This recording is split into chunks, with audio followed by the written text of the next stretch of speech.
Hey, what's up everyone? Welcome back to my kitchen for another video. My name is Derek from Simnett Nutrition. I'm a holistic nutritionist, also a YouTuber, and many other things. But today I'm coming at you with a video that I'm hoping will help a bunch of people out. And it's some things that we can all do to improve our digestion. I've mentioned a lot of these in other videos here and there, but I wanted to put them all together into one video, nice and concisely, to help the most amount of people possible. And so you don't have to go like searching through past videos of mine to find the information. Questions about digestion are some of those popular questions that I get. While every case is gonna be different and everybody's problems are gonna be individual, there are definitely some things that we can all do and all adopt into our life and into our eating habits that are gonna help us improve our digestion and then in turn improve our health. The body is all one unit. Everything works together. Nothing is independent and works independently of something else. So that's why in holistic nutrition, we're taught to treat the entire body as a whole. So not one condition is unrelated to another. If you have an upset stomach and you have a headache and you have a skin condition and you have ringing in your ear, in holistic nutrition, we're gonna try and figure out how all those things relate to each other, not just treat them all individually. That's why it's so important to listen to the clues that our body's giving us, especially our digestion and elimination. These can give us some really good insight onto what's going on. So are things moving through you too quickly? Are you getting indigestion? Are you backed up? All these conditions can be remedied, but we have to pay attention to the clues first. This video today is going to be for people who just suffer from gas, bloating, indigestion from time to time, and who just want to improve their digestion. This is not for people with serious cases. If you have a serious case of digestive problems, you definitely want to work with a professional. You want to get the appropriate testing done, and you want to know what is going on and treat it with some help. Some professional help, not just some guy in a dress shirt on YouTube. Things like H. pylori and SIBO can often require antibiotics or some other medications to get rid of them. So you definitely want to work with a professional and not just, hope that it gets better. So let's get right into it. I'm going to give you my top 5 tips that have helped me and my clients improve their digestion. And they're really simple things. We can all start doing them. Even if you have good digestion, it might make your digestion even better. So number 1. You want to make sure that you're eating in a nice and relaxed state. I know, not very exciting. I know you guys wanted to hear that you had to eat some rare bean from the corner of the rainforest in order to improve your digestion. But no, these are all going to be practical tips that we can all start doing today. So relax and take a couple deep breaths before you eat. We must activate our body's parasympathetic nervous system in order to properly release gastric juices and also maximize the motility of our gut, moving things along. Without those two things working simultaneously together and working properly, food can either move too quickly through our digestive tract, too slowly, or it won't get broken up enough and it'll just be sitting in our intestine, just fermenting, causing gas, being bad. The absolute worst my digestion ever was since I switched to a vegan diet almost 10 years ago now was when I was working 2 jobs. I was going to school, I was riding my bike to all those things, I was trying to make gains in the gym, and I was eating in a caloric surplus, so I was just hammering calories all day. Drink a quick smoothie, ride my bike, get to school, eat something. On my lunch break at work, I just sit in the back and try and get as many calories down as I could, and yeah, it ended up wrecking me, and it totally affected my gut, and then it started to affect my energy levels, and a lot of things went downhill from there. And it wasn't until I realized what it was and took a step back from what I was doing that things improved. I tried so many things, different like herbal remedies and that sort of stuff, and nothing really helped. But the one thing that did was just taking a few deep breaths, relaxing, and making sure I'm in a calm state before I eat. Number 2 is chew enough. So I won't spend too long on this one because it kind of goes hand in hand with the previous one of being relaxed when you eat. But yeah, chewing enough is another really big one where I see a lot of people just chewing their food 1 or 2 times, swallowing it down, and then afterwards they're like, oh man, I don't feel good, I have bloating, this is so bad, what the heck? I can't eat beans. So we were taught in school, digestion doesn't just occur in the stomach. No, it occurs all the way from gum to bum. And I would even like to add that it occurs before that. When you even start seeing the food and you start salivating, I think the digestive process is starting then. However, we're just gonna go back to the chewing part.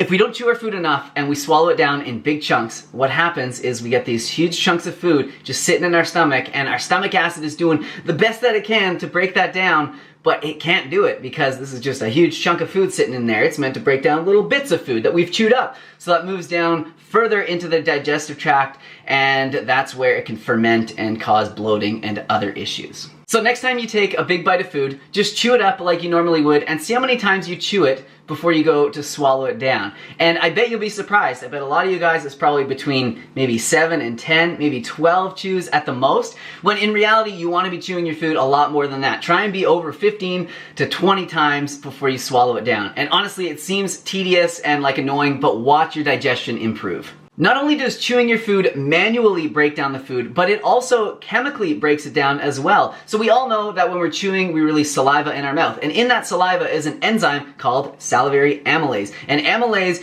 is specifically designed, or is it designed or adapted or whatever you want to call it, is specific to digesting carbohydrates, so plant foods. This is why if we chew a starchy food in our mouth for a long time, like rice or potatoes or whatever, it starts to turn really sweet. And that's because the salivary amylase is breaking down the starches into sugars. Pretty cool.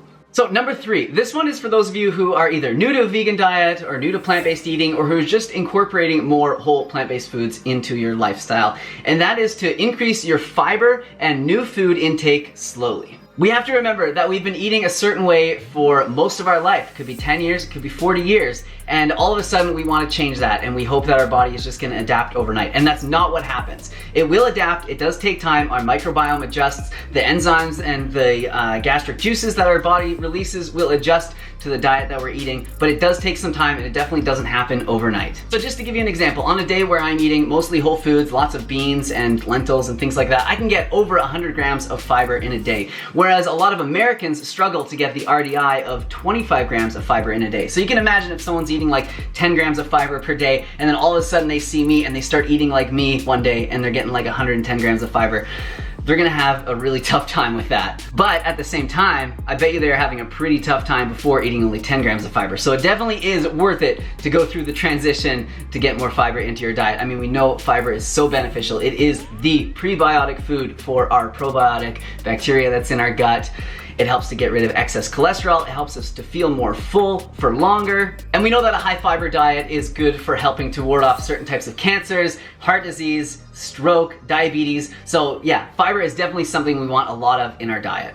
I also hate recommending this, but it has been helpful to me and some clients in the past. Don't be afraid of having some lower fiber processed foods along with your other healthy foods in order to help your body just get some non-fiber rich calories. Especially when you're transitioning, it can be really helpful. So things like white rice, brown rice pasta have been really, really helpful for me. And even in times where I'm like sick and not feeling well and I just don't want a lot in my stomach or you know, my digestion's just not good for whatever reason, I find those foods to be really helpful and easy to digest. And you can also find tons of these bean and lentil based noodles on the market as well. And these will give you a lot of the protein that you're gonna get from lentils or beans, but not all the fiber. So that's another nice tool to throw in the old toolbox. Just going back to beans for a minute, I do know that a lot of people report having less gas and bloating from canned beans, rinsed canned beans, than homemade beans. And I'm not sure the reasoning there. It might just be because they're cooked longer or they've had time to like break down a little bit more. But that is one idea. They're slightly less nutritious than homemade beans, but yeah, they're still one of the healthiest foods out there. So canned beans are better than no beans. We also recently got a pressure cooker, an Instant Pot, and we've been cooking a lot of our beans and lentils in there. And I find that a really good way to cook them. It's super quick, but it also helps to reduce a lot of those anti-nutrients that can cause the gas and the bloating. Okay, number 4 is a bit of a sleeper, but you gotta stay hydrated. So this is really an important health tip just for overall health, but it also directly relates to our digestion. Dehydration is one of the major causes of constipation, so if that's you, definitely want to start drinking more water. But even if you aren't backed up, you should still consider hydration an important part of your digestion. So what happens when the body is dehydrated or in a fight or flight response, like if we're all really nervous and trying to eat, the body actually directs blood flow away from the digestive tract and to more essential organs like the heart and the lungs that are more necessary for survival. A lot of our gastric juices and enzymes are carried in liquid form, and that makes it even harder for our body to make those if we're dehydrated. So if you think of a dry food like bread, for instance, our body's gonna use a lot of water in order to break that down versus something like fruit that is already really water rich it's actually gonna hydrate us. So just be mindful of that. And if you're eating a lot of drying foods, you're gonna wanna have a lot more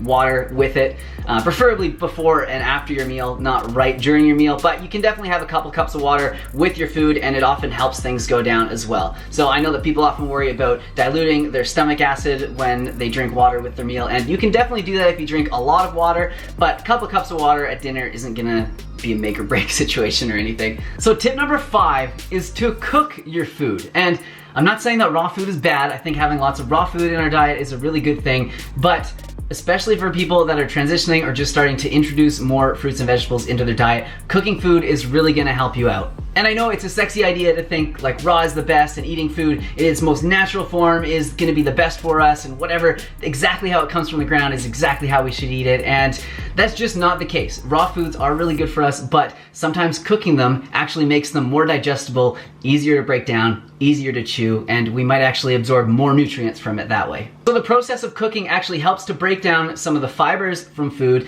break down the cell wall, and it helps to also reduce a lot of the anti-nutrients that are found in the foods that we eat. So all these things are gonna add up to improved digestion. And there's even antioxidants that are more easily absorbed into our body from cooked foods than raw foods, lycopene being one of them, and there's a whole bunch of them. So I'm not saying that raw foods are bad, but I'm just saying that cooked foods are good. So those are my 5 main tips to help you with your digestion. I mean, I have so many more, but this is just the tip of the iceberg. So if you guys want more videos like this, definitely let me know in the comments down below. But I'm gonna hit you up with a bit of a rapid fire one here and just tell you a few other things that I found to be really helpful for my digestion and other people's as well. So we really want to try and avoid artificial sweeteners like sucralose and Splenda. These can wreak havoc on our gut microbiome. And then alcohol sweeteners like xylitol, maltitol, whatever, all the tols. Those are all alcohol sugars, and those can also be really hard on the digestive tract, especially for certain people. Stevia seems to be okay for most everybody, but again, everyone's different. Coffee. Now this is gonna hurt a lot of you, but coffee can really speed up our digestion, and it can make things move along too quickly. So then food is too far along the digestive tract and not broken down enough. And then that's when things like fermentation happens, you get gas and bloating, and maybe even undigested food particles in your stools. Just be mindful about that, and if you are having a really hard time with digestion, things are moving through too quickly, things aren't staying in there long enough and forming, you know, good solid stools or whatever, and you're drinking lots of coffee, you're probably gonna wanna get off that. Oh yeah, and both coffee and teas contain something in them called tannins. And this is actually an antioxidant and is quite healthy for us. However, when we consume them around meals, it can inhibit the absorption and cause a lot of stomach upset. So you guys know how you put like tea bags around your eyes in order to sort of reduce swelling and to tighten everything up? Well, the same thing happens in our digestive tract when we consume tannins. Everything sort of tightens up and doesn't want to absorb anything. So you can imagine how this would be a problem. So if you are gonna have coffee or tea, try and make sure you have them away from your meals. While talking about tea, ginger tea can be really helpful for upset stomach, gas, and bloating. I mean, we all know this one. Our mom used to give us like ginger ale, flat ginger ale when we were kids to try and help our stomach aches. Who knows how much ginger there was actually in there. But what you can do is you can just like grate or finely chop up ginger and then pour some boiling water on it, or even put that ginger into a pot of boiling water and then drink that tea afterwards. Peppermint is another really good herb that can help to soothe the digestive tract, and I find this to be especially helpful for gas and for bloating. I know for me, it works really, really quickly. If I have like a strong cup of peppermint tea after a meal that bloated me or whatever, I find that it helps, you know, almost immediately. It's really powerful. So this is a nice little natural remedy to know about, and this is called Swedish bitters, or digestive bitters, you may have heard it called before, and it's basically just a concoction of a whole bunch of really bitter herbs that have been concentrated and put into this bottle. What bitter herbs do is they actually help our body to release gastric juices and also increase the motility of our digestive tract that I mentioned before. So this will just help to move things along. It's really, really effective, and it tastes absolutely horrible. It's kind of like that Buckley's cough syrup or whatever. It's horrible, so you know it works. So this is actually going to be most helpful for people who have low stomach acid, who aren't producing enough stomach acid. And a lot of people don't realize that they have low stomach acid when they do, because it actually presents as a lot of stomach acid. People get like heartburn, and you know, they start burping up acid and those sorts of feelings, and people think that they have too much stomach acid, so they end up taking antacids and all that sort of stuff, and it only makes the problem worse. So I know it seems counterintuitive, but what happens is the esophageal sphincter that keeps our food and our stomach acid down is triggered by high acidity. And when there's not enough stomach acid, it stays open, and that's when food starts to like bubble up and we get that nasty, like, you know, acidic burp and all that sort of stuff. However, when we have sufficient acid in our stomach, that sphincter, that muscle, closes and it keeps everything down. So I know it's like counterintuitive and mind-blowing, but look into it and it's a real thing. Most people that feel like they have too much stomach acid actually have too little. Alright, so I think that's it for this video. That's probably all I'm going to cram into this one. I hope you guys enjoyed it, and I hope that you got something out of it.